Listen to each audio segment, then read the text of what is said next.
26 मई को यूपी में एक और रिकॉर्ड जुड़ गया है। कानपुर एयरपोर्ट पर नए टर्मिनल भवन के उद्घाटन के साथ ही यूपी एक नई उड़ान पर चल निकला है।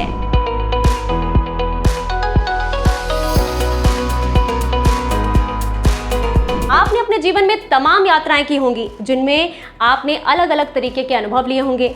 आज हम आपको ले चलेंगे एक खास यात्रा पर, जहां से आप देख पाएंगे कि किस तरह से यूपी वासियों को नए पंख लग रहे हैं और कैसे यूपी के सभी इलाकों को एयर कनेक्टिविटी से जोड़ा जा रहा है। आज हम आपको ले चलेंगे यूपी की हवाई यात्रा पर। आपको बताएंगे कि कैसे मात्र 6 सालों में 2 एयरपोर्ट और 2 हवाई पट्टी से 22 एयरपोर्ट वाले राज्य की नई पहचान से यूपी पहचाना जाने लगा है। कहां भारत का सबसे बड़ा एयरपोर्ट है, दुनिया भर के एयरपोर्ट्स में यूपी के कौन से एयरपोर्ट ने नया रिकॉर्ड बना लिया है, कौन सा एयरपोर्ट आपके जिले को एयर स्पीड देगा, एम्फीबियस प्लेन्स कहां से उड़ेंगे, टेबल टॉप एयरपोर्ट कहां पर है और कैसे इन सब के जरिए आपको क्या क्या लाभ मिलेंगे, जानेंगे यूपी की एयर कनेक्टिविटी से जुड़ी आज हर जरूरी बात। नमस्कार, आप देख रहे हैं विजनरी योगी। मैं हूं आपके संग आरती हिंद यादव। सबसे पहले तो ये जान लीजिए कि सबसे अधिक अंतर्राष्ट्रीय हवाई अड्डों के मामले में यूपी देश का पहला राज्य बन गया है। यहाँ 5 अंतर्राष्ट्रीय हवाई अड्डे हैं जिनमें लखनऊ, वाराणसी और कुशीनगर संचालित हैं। वह अयोध्या और नोएडा का जेवर एयरपोर्ट बहुत जल्द संचालित होने वाला है। नोएडा के जेवर एयरपोर्ट ने तो अपने साथ 2 बड़े रिकॉर्ड भी बना लिए हैं। ये देश का पहला और दुनिया का चौथा सबसे बड़ा अंतर्राष्ट्रीय एयरपोर्ट है।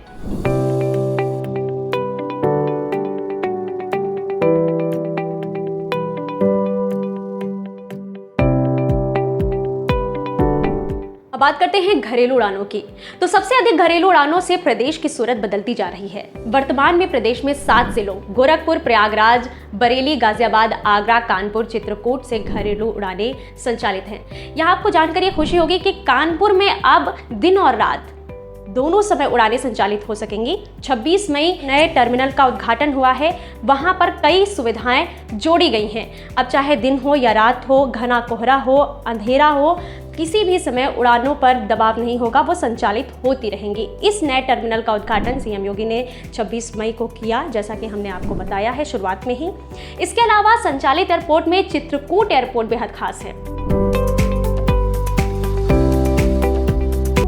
चित्रकूट यूपी का पहला टेबल टॉप एयरपोर्ट है। ये बुंदेलखंड का पहला वर्किंग एयरपोर्ट है। अब अगर आपके मन में सवाल उठ रहा होगा कि आखिर टेबल टॉप एयरपोर्ट क्या होता है, तो आपको बता दें कि जैसा कि नाम से ही पता चल रहा है कि ये एयरपोर्ट किसी टेबल की तरह होते हैं।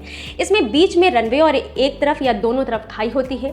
ये किसी पठार या फिर पहाड़ी क्षेत्र में बने होते हैं। ऊपर से दिखने में ये टेबल के टॉप के जैसे दिखाई देते हैं, इसलिए इन्हें टेबल टॉप एयरपोर्ट कहा जाता है। 2017 से पहले मात्र गोरखपुर और आगरा ही हवाई पट्टी के रूप में घरेलू उड़ानों में संचालित थे, जिन्हें भव्य एयरपोर्ट के रूप में प्रदेश की वर्तमान योगी सरकार विस्तारित कर रही है। साथ ही लखनऊ, वाराणसी, इनका भी विस्तार हो रहा है। इन एयरपोर्ट्स को भी आगे और विस्तारित किया जा रहा है। वहीं श्रावस्ती, सोनभद्र, अलीगढ़, आजमगढ़, मुरादाबाद में निर्माण पूरा हो चुका है। डीजीसीए की अनुमति मिलते ही जल्द यहां से उड़ानें शुरू हो जाएंगी। इसके अलावा रायबरेली, सहारनपुर, ललितपुर, झांसी, मेरठ जैसे जिलों में एयरपोर्ट बनाने का कार्य प्रगति पर है। योगी आदित्यनाथ ने पूरे प्रदेश को एक बेहतर एयर कनेक्टिविटी से जोड़ने का काम जारी रखा हुआ है और इस विजन के साथ में काम कर रहे हैं। लेकिन एक और विजन है और वो देश ही नहीं दुनिया में उत्तर प्रदेश की एक नई छवि प्रस्तुत करेगा। मैं बात कर रही हूँ सी प्लेन्स की।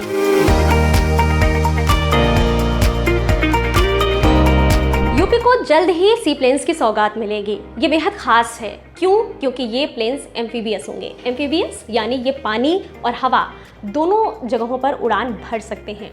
गुरु गोरक्षनाथ नगरी के गोरखपुर के रामगढ़ ताल से भगवान भोलेनाथ शंकर की नगरी काशी तक ये प्लेन चलाया जाएगा। गोरखपुर से वाराणसी की दूरी करीब 200 किलोमीटर है, जबकि हवाई मार्ग से ये दूरी बेहद कम हो जाती है। ऐसे में गोरखपुर से वाराणसी की ये दूरी महज 40 से 45 मिनट में ही पूरी की जा सकेगी। पूर्वांचल के उत्तरी हिस्से में पर्यटन को बढ़ावा देने के लिए ये फैसला मील का पत्थर साबित होगा।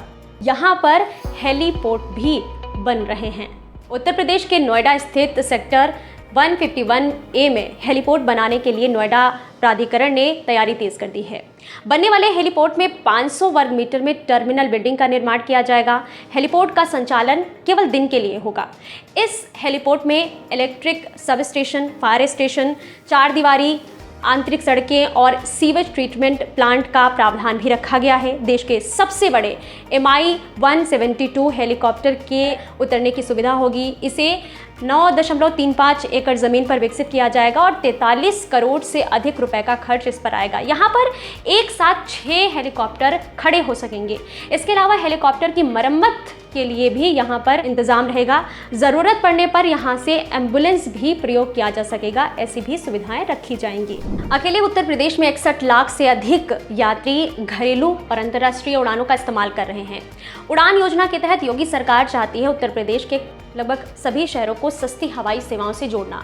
2017 से पहले अगर बात करें तो प्रदेश में मात्र 25 गंतव्यों तक वायु सेवा उपलब्ध थी। अब उत्तर प्रदेश के एयरपोर्ट से 80 गंतव्यों तक के लिए वायु सुविधा उपलब्ध है, जो आगे बढ़ती जा रही है। एयर कनेक्टिविटी बढ़ने का ही नतीजा है कि यूपी को फरवरी में हुए ग्लोबल इन्वेस्टर समिट में 35 लाख करोड़ से अधिक के निवेश प्रस्ताव प्राप्त हुए, जिन्हें अब धरातल पर भी उतारने का काम शुरू हो चुका है। इससे यूपी वासियों को अपने ही प्रदेश में रोजगार के साधन और प्रदेश की इकोनॉमी दोनों में रिकॉर्ड बढ़ोतरी होगी और एयर कनेक्टिविटी सीधा असर डालती है कहीं पर भी उद्योगों को बढ़ावा देने के लिए। चित्रकूट, कुशीनगर, रायबरेली, सहारनपुर, ललितपुर जैसे जिलों में एयरपोर्ट होना एक सपना था, जिसे पहले किसी ने सोचा भी नहीं था शायद। आज इन क्षेत्रों को भी हवाई सेवाओं से जोड़ने से यूपी के सभी छोरों तक विकास तेजी से पहुंच रहा है और प्रदेश की सूरत में लगातार सुधार नजर आ रहा है। उम्मीद करते हैं बदलते यूपी की एयर कनेक्टिविटी से जुड़ी ये रिपोर्ट आपको पसंद आई होगी। बदलते यूपी की हर अपडेट और उत्तर प्रदेश सरकार द्वारा प्रदेशवासियों के हित में की जाने वाले सभी कार्य और योजनाओं की जानकारी आपको इस चैनल के माध्यम से लगातार मिलती रहती है और मिलती रहेगी।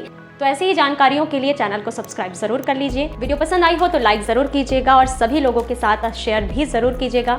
मिलते हैं आपसे जल्द फिर नई जानकारी के साथ। नमस्कार।